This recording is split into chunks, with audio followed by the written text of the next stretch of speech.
Hello guys, welcome back to my YouTube channel. എല്ലാവരും സുഖമായിരിക്കാൻ വിചാരിക്കണു.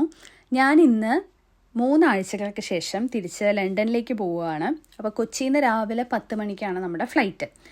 രാവിലെ ഒരു 7 ആകുമ്പോഴേക്കും നമ്മൾ എയർപോർട്ടിലെത്തി.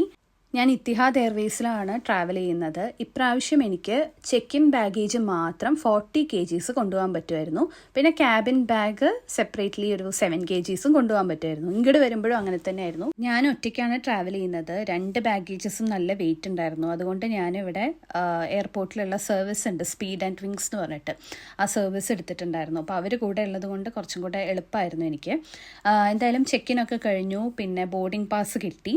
പിന്നെ ഇമിഗ്രേഷൻ ചെക്ക് എല്ലാം കഴിഞ്ഞ് സെക്യൂരിറ്റി ചെക്കും കഴിഞ്ഞ് ഞാൻ നേരെ ഗേറ്റിൻ്റെ അവിടേക്ക് ചെന്നു. രാവിലെ ഞാൻ ബ്രേക്ക്ഫാസ്റ്റ് കഴിച്ചിട്ടുണ്ടായിരുന്നില്ല. അപ്പം ഞാൻ നേരെ ബ്രേക്ക്ഫാസ്റ്റ് എന്തെങ്കിലും കഴിക്കാമെന്ന് വിചാരിച്ചിട്ട് അവിടേക്ക് നോക്കിയപ്പോൾ ഒരു കോവൈ ഭവൻ എന്ന് പറഞ്ഞിട്ടൊരു സ്റ്റാൾ കണ്ടു. എന്നിട്ട് അവിടുത്തെ ഞാൻ തട്ടുദോശ കഴിച്ചു. എന്നിട്ട് ഞാൻ നേരെ ഗേറ്റിൻ്റെ അവിടെ ചെന്നിരുന്നു. ഫ്ലൈറ്റ് ഓൺ ടൈമാണ്, ഡിലേയും കാര്യങ്ങളൊന്നുമില്ല. പക്ഷെ ഞാൻ ഇങ്ങോട്ട് വരുന്ന സമയത്ത് കുറച്ച് ഡിലേ ഉണ്ടായിരുന്നു കേട്ടോ. അപ്പോൾ ഇത്തിരി ബുദ്ധിമുട്ടായിരുന്നു. ഇപ്രാവശ്യം ഞാൻ എന്തായാലും എയർപോർട്ടിൽ ഇത്തിരി നേരത്തെ എത്തി. അതുകൊണ്ട് തന്നെ കുറച്ചധികം സമയം വെറുതെ അവിടെ ഇരിക്കാനൊക്കെ കിട്ടി. എന്തായാലും ഇപ്പോൾ ബോർഡിംഗ് ഇതേ സ്റ്റാർട്ട് ചെയ്തിട്ടുണ്ട്. ഈ ഫ്ലൈറ്റിൽ എനിക്ക് കിട്ടിയത് എക്സിറ്റ് സീറ്റാണ്. മിഡിൽ സീറ്റായിരുന്നു. പക്ഷെ എന്നാലും മിഡിൽ സീറ്റാണെങ്കിലും ഈ എക്സിറ്റ് സീറ്റ് ആയതുകൊണ്ട് തന്നെ ഫ്രണ്ടിലൊക്കെ നല്ല സ്പേസ് ഉള്ളതുകൊണ്ട് നമുക്കൊരു ബുദ്ധിമുട്ട് തോന്നില്ല. കുറച്ച് നേരം കഴിഞ്ഞ് ഫ്ലൈറ്റൊക്കെ ടേക്ക് ഓഫ് ചെയ്തതിന് ശേഷം ഒരു ക്യാബിൻ ക്രൂ എൻ്റെ അടുത്ത് വന്ന് ചോദിച്ചു, അവിടെ ബാക്കിൽ ഒരു എൻ്റയർ റോ ഒഴിഞ്ഞിരിക്കുകയാണ്, അവിടുത്തെ സീറ്റിലേക്ക് മാറണമെന്ന്. കേട്ടതും ഞാൻ ശരിയെന്ന് പറഞ്ഞിട്ട് അങ്ങോട്ട് പോയി. അവിടെ ചെന്നപ്പോൾ ക്യാബിൻ ക്രൂ ജംപ് സീറ്റിൻ്റെ അടുത്തായിരുന്നു കേട്ടോ. അപ്പോൾ അതുകൊണ്ട് വിൻഡോ നമുക്ക് ഫുൾ ക്ലിയർ ആയിട്ട് കാണാൻ പറ്റില്ല. പക്ഷെ എന്നാലും നമ്മളൊരു എൻ്റയർ റോ ഫ്രീ ആകുമ്പോൾ എന്താ വെച്ചാൽ ഈ വീഡിയോ ഒക്കെ എടുക്കുന്ന സമയത്ത് നമുക്ക് കുറച്ചും കൂടെ കംഫർട്ടബിളായിട്ട് എടുക്കാമല്ലോ. അപ്പോൾ അതുകൊണ്ട് ഞാൻ അവിടെ ഇരിക്കാമെന്ന് പ്രിഫർ ചെയ്തു. പിന്നെ കുറച്ച് കഴിഞ്ഞപ്പോഴേക്കും ലഞ്ച് വന്നു. റൈസ്, പിന്നെ ഒരു കുറുമ, പിന്നെ പടവലങ്ങി ഉപ്പേരി പോലത്തെ ഒരു സംഭവം ഉണ്ടായിരുന്നു. അങ്ങനത്തെ ടേസ്റ്റ് ആയിരുന്നു അതിന്. പിന്നെ കുറച്ച് കടല, ബൺ, ബട്ടർ, പായസം ഇതെല്ലാം ഉണ്ടായിരുന്നു. ലഞ്ച് കഴിച്ച് കുറച്ച് നേരം ഒന്ന് ഉറങ്ങി എണീറ്റപ്പോഴേക്കും നമ്മൾ അബുദാബി എത്തി. Abu Dhabi Zayed international airport. ഇവിടെ നമുക്ക് ആകെ ഒരു 1 hour 25 minutes മാത്രമേ ലേ ഓവർ ഉണ്ടായിരുന്നുള്ളൂ. അതുകൊണ്ട് തന്നെ എയർപോർട്ട് കാര്യമായിട്ട് എക്സ്പ്ലോർ ചെയ്യാനൊന്നും പറ്റിയില്ല. ബിക്കോസ് 2 സെക്യൂരിറ്റി ചെക്കും കാര്യങ്ങളൊക്കെ ഉണ്ടായിരുന്നു.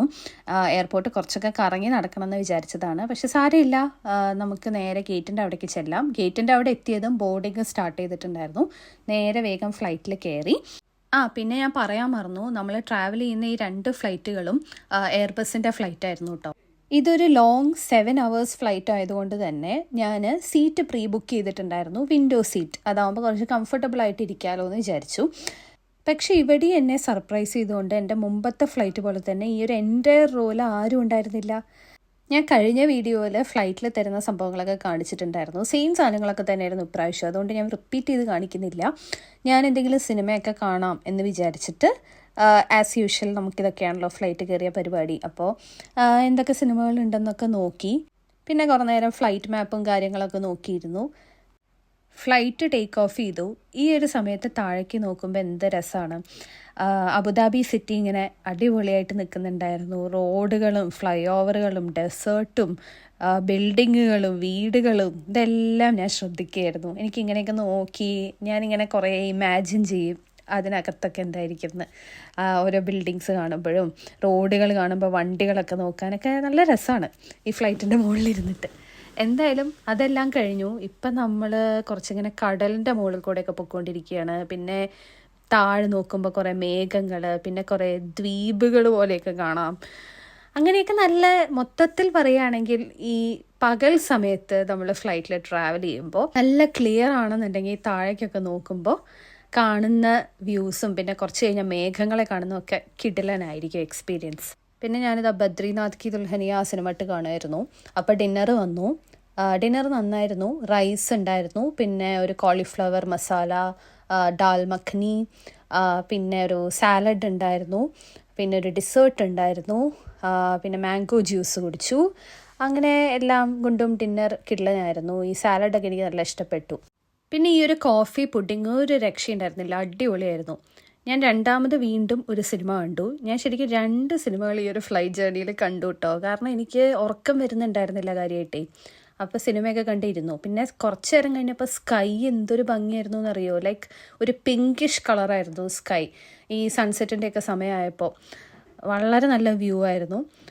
കുറച്ച് കഴിഞ്ഞപ്പോൾ നല്ല ഇരുട്ടായി, പുറത്തേക്കൊന്നും കാണാനില്ല. അപ്പോഴാണ് നമുക്ക് ഡിന്നർ പോലെ ഒരു പിസ്സ വന്നു. ഞാൻ ഒട്ടും തന്നെ ഒരു പിസ്സ പേഴ്സൺ അല്ല ഇപ്പോൾ കുറച്ചായിട്ട്, അപ്പോൾ അതുകൊണ്ട് എനിക്കിതത്ര പിടിച്ചില്ല. എന്നാലും കുറച്ച് വിശന്നിരിക്കുന്നതുകൊണ്ട് തന്നെ അത് കഴിച്ചു. എന്നിട്ട് കുറച്ച് ഹോട്ട് മിൽക്കും കുടിച്ചു. അപ്പോഴേക്കും നമ്മളിതേ ലണ്ടൻ എത്താറായി. പറഞ്ഞു തീർന്നില്ല, നമ്മൾ ലണ്ടൻ എത്തി. ഫ്ലൈറ്റ് ഇറങ്ങിക്കഴിഞ്ഞാൽ നമ്മൾ വേഗം എമിഗ്രേഷൻ്റെ അവിടേക്ക് ഓടുമായിരിക്കുമല്ലോ. ആ പരിപാടികളെല്ലാം കഴിഞ്ഞു. ഇവിടെ ഒരു ഇൻഫോർമേഷൻ ബോർഡിൽ നമ്മുടെ ബാഗേജസ് ഏത് ബെൽറ്റിലാണ് വരിക, എവിടെ നിന്നാണ് റീക്ലെയിം ചെയ്യേണ്ടതെന്ന് എഴുതി കാണിക്കും. ബാഗെല്ലാം പെട്ടെന്ന് തന്നെ വന്നു. 2 ബാഗും സേഫായിട്ട് എത്തിയിട്ടുണ്ട്. അങ്ങനെ യാത്രയൊക്കെ അടിപൊളിയായിരുന്നു, സുഖമായിരുന്നു. ഞാൻ എന്തായാലും ഇനി ടാക്സി ബുക്ക് ചെയ്യുകയാണ് വീട്ടിലേക്ക് പോകാൻ വേണ്ടിയിട്ട്. ഒരു 1 hour യാത്രയുണ്ട്. ഞാൻ നല്ല ടയേർഡായിരുന്നു, അപ്പോൾ പിന്നെ വീഡിയോ ഒന്നും എടുത്തില്ല. അപ്പോൾ എന്തായാലും ഇത്രയേ ഉള്ളൂ നമ്മുടെ യാത്ര. Thank you for watching. Tata.